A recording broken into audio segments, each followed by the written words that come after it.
Hi friends, welcome to Srikanth Mototech. Q&A ఎపిసోడ్కి అందరికీ స్వాగతం. Last వీడియోకి ఎవరైతే కామెంట్ సెక్షన్లో కామెంట్ చేశారో అందరికీ యూస్ఫుల్గా ఉండేటువంటి కొన్ని కామెంట్స్ని, ఇంట్రెస్టింగ్ కామెంట్స్ని పిక్ చేశాను. ఇప్పుడు వాటికి ఆన్సర్ అయితే ఇస్తాను. వీడియో ఎక్కడ స్కిప్ చేయకుండా లాస్ట్ వరకు చూడండి. అలాగే ఎవరికైనా బైక్ కొనే ఉద్దేశమే కావచ్చు, టూ వీలర్ సంబంధించి ఎలాంటి డౌట్స్ ఉన్నా ఈ వీడియో కింద కామెంట్ సెక్షన్లో కామెంట్ చేయండి. నెక్స్ట్ వీక్లో మీకైతే ఆన్సర్ ఇవ్వడానికి అయితే ట్రై చేస్తాను. ఫస్ట్ కామెంట్ వచ్చేసరికి సాయిస్ గ్రూప్ నుంచి అయితే వచ్చింది. Hi bro, I recently took N160 USD variant. Till now, I rode 270 kilometers. I see the mileage is 30 kilometers only. How can I improve this అని అడుగుతున్నారు. సో 30 కిలోమీటర్స్ అంటే కొంచెం బాధాకరమైన విషయమే. N160 అయితే మినిమం 40 కిలోమీటర్ల మైలేజ్ అయితే వస్తుంది. ఇక్కడ విషయం ఏంటంటే, మీరు బండి ఎలా నడిపారో నాకు తెలియదు. కొత్త ఇంజిన్ అనేది కొంచెం ఫ్రిక్షన్గా ఉంటుందన్నమాట. లోపల ఉన్నటువంటి ఇంజిన్ పార్ట్స్ అన్నీ కూడా అవి కొంచెం స్మూత్ అయ్యేంత వరకు ఫస్ట్ సెకండ్ సర్వీస్ వరకు అయితే కొంచెం ఏదైతే ఫ్యూయల్ కన్జ్యూమ్ చేస్తూనే ఉంటాయి. బట్ ఇక్కడ ఏంటంటే కొంచెం మీరు లిమిటెడ్ థ్రాటిల్ ఇస్తూ ఒక 60-65 అక్కడ క్రూజ్ చేయండి. సో ఖచ్చితంగా కొంచెం బెటర్ మైలేజ్ వస్తుంది. సో ఎక్కువ మీరు సిటీలో నడిపించుకునే వాళ్ళు కాస్త అగ్రెసివ్గా నడిపితే ఏమవుతుందంటే ఖచ్చితంగా ఫ్యూయల్ కన్జంప్షన్ అయితే అవుతుందన్నమాట. బట్ 30 కిలోమీటర్స్ అంటే తక్కువే. నేను చెప్పిన విధంగా రైడ్ చేస్తూ ఒక 2 సర్వీసెస్ వరకు వెయిట్ చేయండి. బెటర్ రిజల్ట్ అయితే ఉంటుంది మీకు. నెక్స్ట్ కామెంట్ వచ్చేసరికి షణ్ముఖ్ అడుగుతున్నారు, best value for money bikes under 1.5 to 2 lakhs అని అడుగుతున్నారు. So good question actually. ఇక్కడ చాలామంది వెహికల్స్ కొనడానికి జనరల్లీ చూస్తూ ఉంటారు కదా. సో 1.5 lakh స్ట్రిక్ట్లీ మీ బడ్జెట్ అయితే హోండా యూనికార్న్ 160 అయితే తీసుకోవచ్చు. బెస్ట్ వెహికల్ అన్నమాట. Value for money vehicle. కొత్తగా వచ్చిన అప్డేట్ ఫీచర్స్ అన్నీ కూడా వర్తే ఈ ప్రైస్ సెగ్మెంట్లో. 1,47,000 రూపాయల ప్రైస్ సెగ్మెంట్లో దీన్ని అమ్ముతున్నారు. ఫ్యామిలీకి బెస్ట్ బైక్ అన్నమాట. బిల్డ్ క్వాలిటీ కూడా చాలా బాగుంటుంది. అండ్ డిజిటల్ కన్సోల్ తోటి LED సెటప్ తోటి వచ్చింది కొత్తగా. సో బెస్ట్ వెహికల్ అయితే అవుతుందన్నమాట. మంచి రిఫైన్డ్ ఇంజిన్ అయితే ఉంటుంది. మంచి మైలేజ్ ఆఫర్ చేస్తూ ఉంటుంది. అలాగే 1.5 నుంచి 2 lakhs లోపలికి వెళ్ళే కొంచెం స్పోర్టియర్ మిషన్స్ అయితే వస్తూ ఉంటాయి. ఈ ప్రైస్ సెగ్మెంట్లో మెయింటెనెన్స్ కూడా తక్కువ అవుతూ పెట్టే ప్రైస్కి వర్తీగా ఉండే వాటిలో మెయిన్ వచ్చేసరికి NS 160cc vehicle. One of the best street fighter అన్నమాట. బాగుంటుంది వెహికల్, చాలా బాగుంటుంది. నేను నిన్నే రివ్యూ కూడా చేశాను. రైడ్ చేస్తున్నప్పుడు కావచ్చు, లేదంటే స్పెసిఫికేషన్స్ ఆ ప్రైస్ సెగ్మెంట్ 1,88,000 రూపాయల ప్రైస్ సెగ్మెంట్లో లభిస్తుంది. మంచి వెహికల్ అయితే అవుతుందన్నమాట. మీ పర్సనల్ యూసేజ్ కోసం అయితే మస్ట్ అండ్ షుడ్గా రైడ్ చేయొచ్చు. ఇక హోండా హార్నెట్ 2.0 2025 మోడల్. ఇది కూడా ఆల్మోస్ట్ 1,90,000 రూపాయల ప్రైస్ సెగ్మెంట్లో లభిస్తుంది. సో డ్యూయల్ ఛానల్ ABSకి 4.2 inches కలర్ క్లస్టర్కి ఆఫర్ చేస్తూ తీసుకొచ్చారు. HSTC అని కొత్త ఫీచర్స్ కూడా ఉన్నాయి. సో ఇవి కూడా ఈ 2025లో డ్యూయల్ ఛానల్ ABSకి అప్గ్రేడ్ ఇలాంటి ఫీచర్స్ తీసుకొచ్చిన దగ్గర నుంచి ఈ స్పెసిఫికేషన్స్ ఆ ప్రైస్ సెగ్మెంట్లో వర్తి అన్నమాట. ఖచ్చితంగా కూడా కన్సిడర్ చేయొచ్చు. అలాగే TVS నుంచి అపాచీ RTR 164 USD మోడల్ కూడా one of the best vehicle అన్నమాట. ఫ్యామిలీకి కంఫర్టబుల్గా ఉంటూనే మీ యొక్క పర్సనల్ యూసేజ్కి అండ్ మైలేజ్ పరంగా కావచ్చు చాలా బాగుంటుంది. సో ఈ వెహికల్స్ని అయితే మాత్రం మీరు కన్సిడర్ చేయొచ్చు. ఈ ప్రైస్ సెగ్మెంట్లో best value for money vehicles అన్నమాట. నెక్స్ట్ కామెంట్ రాము అడుగుతున్నారు, TVS rider 125 seat height increase చేసుకోవచ్చా 825 mm అని అడుగుతున్నారు.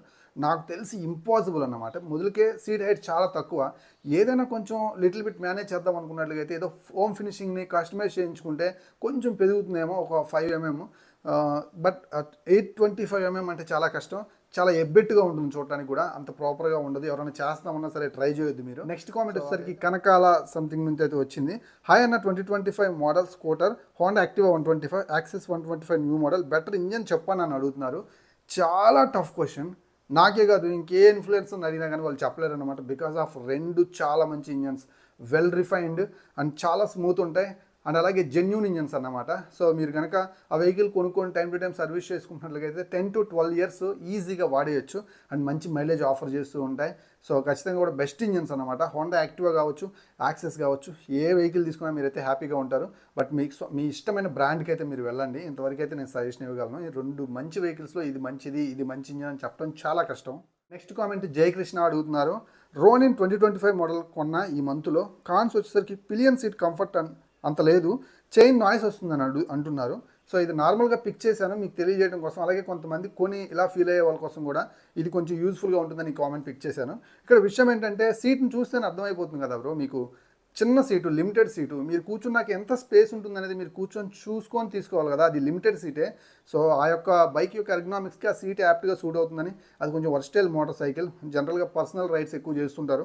దట్స్ వై అదైతే మాత్రం అలా రెడీ చేయబడింది. సో అది మీరు చూసుకొని తీసుకోవాల్సింది. ఇక చైన్ అంటారా, ఎవ్రీ 500 kilometers ఓపెన్ టైప్ అనేది ఎప్పుడు కూడా చైన్ని లూప్ చేసుకుంటూ ఉండాలి. లేకపోతే సౌండ్ చేస్తుంది. సో పాడైపోతుంది, లైఫ్ కూడా తగ్గిపోతుంది అనమాట. ఇవి అంతా మీ చేతుల్లోనే ఉంటాయి. మీరు చూసుకొని దీన్ని మేనేజ్ చేసుకోవాలన్నమాట. వీడియో మధ్యలో డిస్టర్బ్ చేసినందుకు ఐఎమ్ వెరీ సారీ. మన ఛానల్ 1,00,000 మందికి వెళ్తుంది. మీరు సబ్స్క్రైబ్ చేసి సపోర్ట్ చేసినట్లయితే తొందరగా రీచ్ అవుతాం.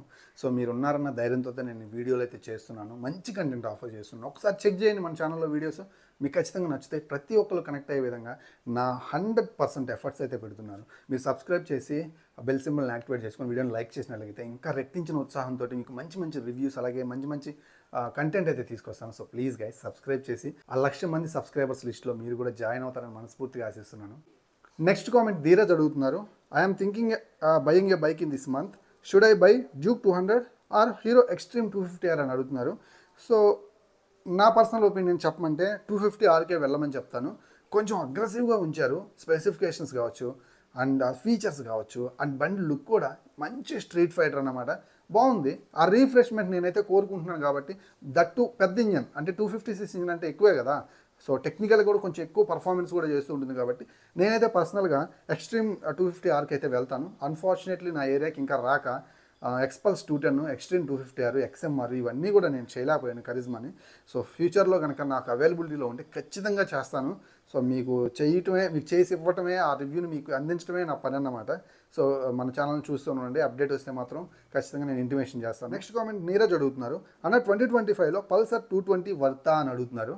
బ్రో ఒకటి, అది మీకు డ్రీమ్ బైక్ అనుకోండి, మీకు ఆ బండి యొక్క లుక్స్ నచ్చో, అది ఎప్పటి నుంచో కొనాలన్న ఫీల్ ఉంటే కొనుక్కోండి.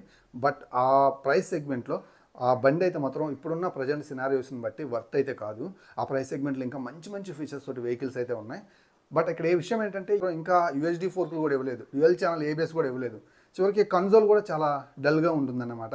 ఈ ప్రైస్ సెగ్మెంట్లో ఈ వెహికల్ని ఫీచర్స్ వైజ్ కొనడం అయితే వర్త్ కాదు. బట్ మీ డ్రీమ్ బైక్ అయితే హ్యాపీగా కొనుక్కోండి.